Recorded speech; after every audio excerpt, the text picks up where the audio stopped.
An acute abdomen refers to a recent, rapid onset of urgent abdominal or pelvic pathology, usually presenting with abdominal pain. This is a common presentation and has a wide variety of causes. Differential diagnoses of acute abdominal pain. It may be helpful to think of the causes as being related to pathology in the organs located in the area of the pain. Keep in mind that the pain may not always be localized in the typical area, so be open-minded for other possible differentials. This list is not exhaustive, and there will always be more differentials to consider. Generalized abdominal pain, peritonitis, ruptured abdominal aortic aneurysm, intestinal obstruction, ischemic colitis. Right upper quadrant pain, biliary colic, acute cholecystitis, acute cholangitis. Epigastric pain, acute gastritis, peptic ulcer disease, pancreatitis, ruptured abdominal aortic aneurysm. Periumbilical, central, abdominal pain, ruptured abdominal aortic aneurysm, intestinal obstruction, ischemic colitis, early stages of appendicitis. Right iliac fossa pain, acute appendicitis, ectopic pregnancy, ruptured ovarian cyst, ovarian torsion, Meckel's diverticulitis.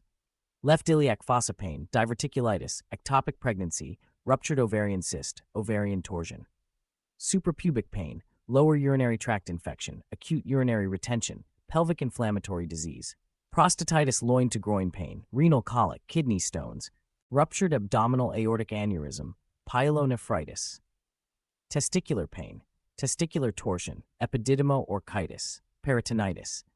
Peritonitis refers to inflammation of the peritoneum, the lining of the abdomen.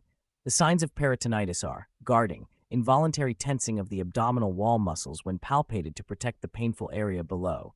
Rigidity, involuntary persistent tightness, tensing of the abdominal wall muscles. Rebound tenderness, rapidly releasing pressure on the abdomen, creates worse pain than the pressure itself. Coughing test, asking the patient to cough to see if it results in pain in the abdomen. Percussion tenderness, pain and tenderness when percussing the abdomen. Localized peritonitis is caused by underlying organ inflammation, for example, appendicitis or cholecystitis. Generalized peritonitis may be caused by perforation of an abdominal organ, e.g., perforated duodenal ulcer or ruptured appendix, releasing the contents into the peritoneal cavity and causing generalized inflammation of the peritoneum. Spontaneous bacterial peritonitis is associated with spontaneous infection of ascites in patients with liver disease.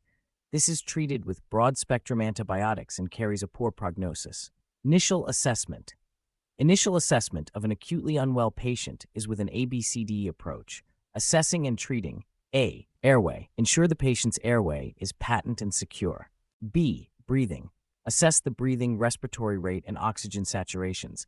Listen to the lungs. Provide oxygen if required. C. Circulation. Assess the blood pressure, heart rate, heart sounds, and perfusion, e.g., capillary refill time. Gain IV access. Wide-bore cannulae are better. Take bloods and provide an IV bolus of fluid if required. D. Disability. Assess the consciousness level using AVP or GCS scoring systems. Check the blood glucose level. E. Exposure. Finish the full assessment, including examination of the abdomen. Tom tip: when asked, how would you manage this acute presentation in an exam or teaching session, the obvious and easy answer to start with is, I would start with an ABCDE approach. This is a good answer because it shows you are considering the immediate assessment and stabilization of the unwell patient ahead of jumping to more definitive management that would come after the initial assessment, such as, I would perform an immediate right hemicolectomy. However, don't use this answer for non-acute presentations. Investigations. The following investigations are useful for obtaining a diagnosis and preparing the patient for theater. Full blood count, FBC, gives an indication of bleeding, drop in HB, and infection inflammation, raised WBC. Urea and electrolytes, U&Es, give an indication of electrolyte imbalance and kidney function, useful prior to CT scans as they require a contrast injection that can damage the kidneys. Liver function tests, LFTs, give an indication of the state of the biliary and hepatic system. C-reactive protein, CRP, gives an indication of inflammation and infection. Amylase gives an indication of inflammation of the pancreas in acute pancreatitis. International Normalized Ratio, INR, gives an indication of the synthetic function of the liver and the patient's clotting function, which is useful prior to procedures. Serum calcium is required to score acute pancreatitis and for other reasons, clotting and cardiac function. Serum human chorionic gonadotropin, HCG, or a urine pregnancy test is essential in females of childbearing age. Arterial blood gas, ABG analysis will show the lactate, an indication of tissue ischemia, and PO2 used for scoring in acute pancreatitis. Serum lactate gives an indication of tissue ischemia. It is a product of anaerobic respiration and can also be raised in dehydration or hypoxia. Lactate is also available on an ABG result as mentioned above. Group and save is essential prior to theater in case the patient requires a blood transfusion. Blood cultures are used if infection is suspected. Abdominal X-ray can provide evidence of bowel obstruction by showing dilated bowel loops. Erect chest X-ray can demonstrate air under the diaphragm when there is an intra-abdominal perforation.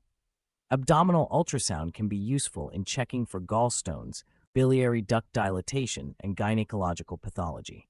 CT scans are often required to identify the cause of an acute abdomen and determine correct management. Initial management involves ABCD assessment, alert seniors of unwell patients, escalating to the registrar, consultant, and critical care as required. Nil by mouth if surgery may be required or they have features of bowel obstruction. NG tube in cases of bowel obstruction. IV fluids if required for resuscitation or maintenance. IV antibiotics if infection is suspected. Analgesia as required for pain management. Arranging investigations as required, e.g. bloods, group and save and scans. Venous thromboembolism risk assessment and prescription if indicated. Prescribing regular medication on the drug chart if they are being admitted. Some may need to be withheld. Patients being admitted to an acute surgical unit will usually be seen by a junior doctor, then reviewed by the surgical registrar if required.